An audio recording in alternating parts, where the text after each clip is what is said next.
So let's get more detailed about this utter vulnerability and look to really recall the experience of some of that. And identify our feeling sensibilities about it. In other words, how much fear is there to experience this vulnerability? How much of the memories bring up sadness? What kind of anger might be stirred?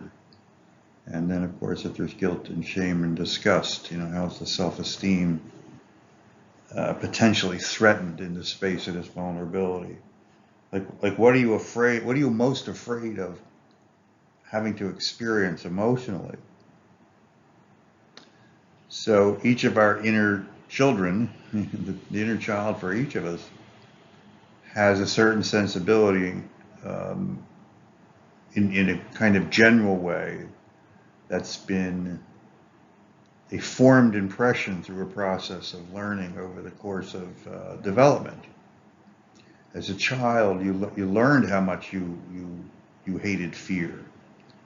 You learned how much you couldn't stand or tolerate sadness and loss. You learned your feelings about the meanings in those categories and your feelings about your feelings in those categories.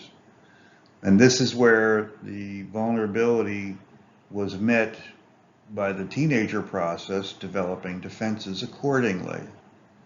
So think of the inner child as saying, oh my God, I hate fear, and the defender saying, we'll take care of that. We'll develop strategies to reduce the exposure we have or the experience we have of fear.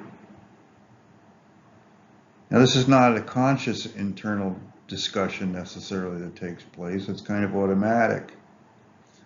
I'm vulnerable, so I can't find a defense. I'm vulnerable, so I can't find a defense. I'm vulnerable. Ooh, I found a defense. That's the formation of the character of the teenager. This is the basis of those impression-based, first impression-based, or early impression-based formulations for defending against things that are unwanted.